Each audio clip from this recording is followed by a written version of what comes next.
चलिए फ्रेंड्स, अब हम लोग सीखते हैं नेगेटिव सेंटेंसेस।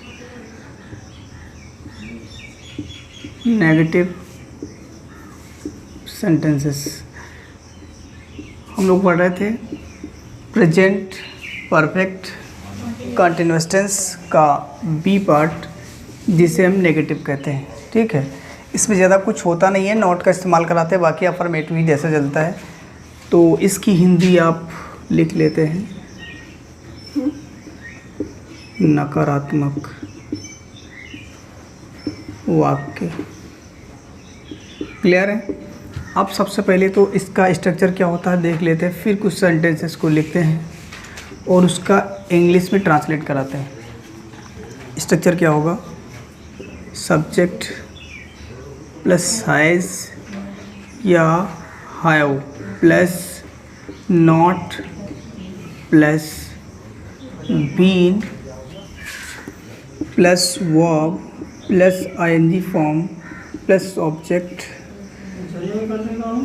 प्लस सिंस या फॉर प्लस टाइम। थोड़ा सा मैं बता दूं आप लोगों को, जब मैं स्टार्ट किया था तो आप लोगों को बताया था कि सिंस और फॉर इन दोनों का अर्थ होता है से। सिंस निश्चित टाइम, फॉर अनिश्चित टाइम। ठीक है, ये आप सभी को पता है। बाकी स्ट्रक्चर आप इसे याद कर लीजिएगा, तभी आप ट्रांसलेट कर पाएंगे। जैसे लिखा सब्जेक्ट हैज़ हैव कंपलसरी है, आपको बताया था, फिर भी बता देता हूँ कि जो हैज़ है वो आएगा ही कमा सी कमा इट। किसी भी व्यक्ति के नाम के साथ जो सहायक क्रिया आती है वो क्या आती है? हैज़। उसके बाद आई हो गया, वी हो गया, यू हो गया, दे हो गया। ये सभी अपने साथ हैव लेके आते हैं। क्लियर हो रही बात? जो मेरा subject he see it name है जाएगा।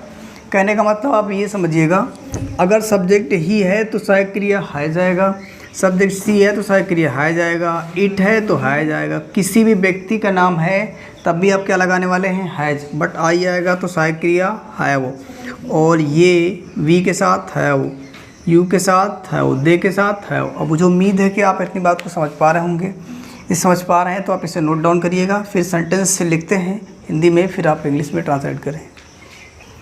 चलिए आइए स्टूडेंट, आपके सामने मैंने 5 सेंटेंस लिख के रखे हैं ताकि आपका समय बचे। लेकिन सभी को नेगेटिव है आपका।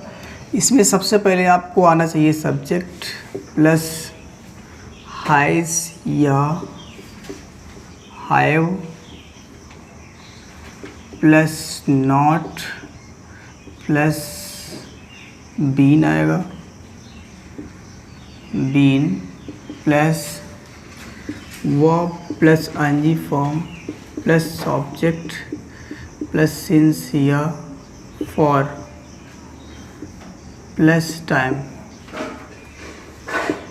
क्लियर है? देखिए ध्यान से। सबसे पहला आपके पास सेंटेंस रखा हुआ है, मैं 2 घंटों से अंग्रेजी नहीं पढ़ा रहा हूँ। ठीक है, इसको ट्रांसलेट करने से पहले सबसे पहले मुझे क्या चाहिए होगा? सब्जेक्ट। ठीक, सब्जेक्ट जो मैंने आपको बताया था कि यदि आप कौन का क्वेश्चन करेंगे वर्ब से तो मुझे क्या मिलेगा? सब्जेक्ट। क्या का प्रश्न करेंगे वर्ब से या किससे का प्रश्न करेंगे तो मुझे क्या मिलेगा? ऑब्जेक्ट। क्लियर है बात?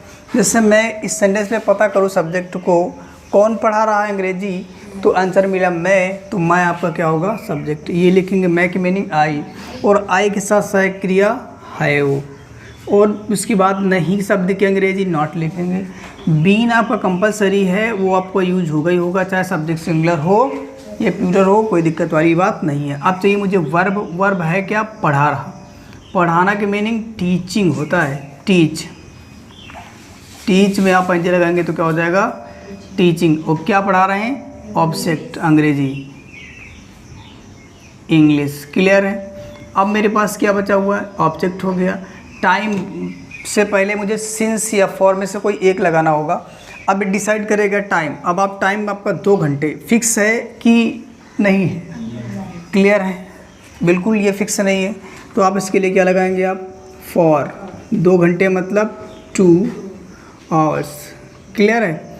दिन के 24 घंटे होते हैं और उस 24 घंटे में आपका ये 2 घंटे कब के हैं, दोपहर के हैं, शाम के, क्लियर नहीं है। और जब क्लियर नहीं है तो मुझे समझना होगा वो टाइम मेरा अनिश्चित है, और टाइम अनिश्चित है तो से की अंग्रेजी आप फॉर लगाते हैं। क्लियर? आगे देखिए यहाँ पे लिखा वे 7 दिनों से मैच नहीं खेल रहे हैं। तो यहाँ पे सब्जेक्ट अगर पता लगाया जाए कौन मैच नहीं खेल रहा है तो आंसर मिला वे। तो वे मेरा क्या है? सब्जेक्ट। उसके बाद क्या लगाएंगे आप? हैव। आप जानते हो कि वे के साथ जो सहायक क्रिया आती वो क्या आती है? हैव। हैव के बाद आप क्या लगाएंगे? नॉट, जो कि नेगेटिव वर्ड है।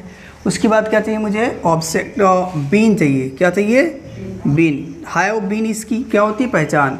अब चाहिए मुझे वर्ब। तो वर्ब आपकी क्या है? खेलना। खेलना की मीनिंग प्ले। प्ले में आप लगाएंगे एनजी तो हो जाएगा क्या? प्लेइंग। और क्या खेल रहे हैं? मैच। Playing the match. अब ये बात आपको समझ में आ रही होगी। अब आपके पास बचा क्या है? 7 दिनों से बचा हुआ टाइम। से की अंग्रेजी क्या लगाएंगे आप? फॉर। क्यों? क्योंकि टाइम मेरा अनिश्चित है, और अनिश्चित टाइम के लिए आप फॉर लगाते हैं से शब्द की अंग्रेजी। और क्या बचा हुआ है? 7 दिनों से, तो 7 डेज। अब मुझे आप उम्मीद है कि आप इस बात को समझ पा रहे होंगे।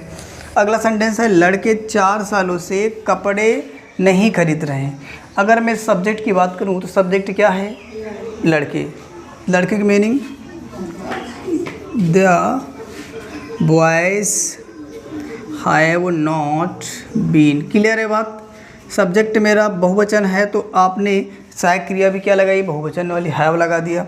नॉट लगाया, बीन लगाया, आपसे वर्ब खरीदना। खरीदना की मीनिंग बाई। बाई में आप एनजी लगाएंगे तो क्या हो जाएगा? बाइंग। क्या खरीद रहे हैं? कपड़े। By the clothes. ठीक। अब बचा क्या है? 4 सालों से। तो से की मीनिंग क्या लगाएंगे आप? फॉर। क्या लगाएंगे? फॉर इसलिए लगाएंगे क्योंकि टाइम मेरा अनिश्चित है। 4 सालों से, फॉर 4 ईयर्स। क्लियर है? नेक्स्ट सेंटेंस है मेरा तुम सुबह से अखबार नहीं पढ़ रहे हो। सब्जेक्ट कौन नहीं पढ़ रहा है? तो आंसर मिला यू। यू के साथ हैव, उसके बाद नॉट, बीन। क्लियर है? अब तो ये वर्ब। वर्ब है क्या? पढ़ रहा है। और पढ़ना के लिए रीड, और रीड में आप एनजी लगाओगे तो क्या हो जाएगा? रीडिंग। क्या पढ़ रहा है? क्या से मिला आंसर? ऑब्जेक्ट, अखबार। ठीक है? क्या के लिए? ओ द न्यूज़ पेपर। क्लियर है बात? अब आगे क्या बचा हुआ है? सुबह से। टाइम मेरा निश्चित है, दिन में सुबह एक बार होती है, मीन्स टाइम निश्चित है तो क्या लगाएंगे आप? सिंस। क्लियर? सुबह से के लिए क्या लिखेंगे आप? Since morning. ये आपको बात समझ में आनी चाहिए। ठीक। नेक्स्ट लास्ट है हम 6 बजे से अंग्रेजी नहीं पढ़ा रहे हैं। ठीक है? सब्जेक्ट क्या है? हम की मीनिंग वी। वी के साथ हैव। हैव के बाद नॉट, ये आपका नेगेटिव वर्ड है। हैव नॉट, आगे बीन। क्लियर? उसके बाद पढ़ाना। पढ़ाने के लिए टीचिंग। ठीक है? आप क्या पढ़ा रहे हैं? अंग्रेजी। अंग्रेजी मेरा ऑब्जेक्ट है तो यहाँ पे इंग्लिश लिखेंगे, द नहीं लिखना।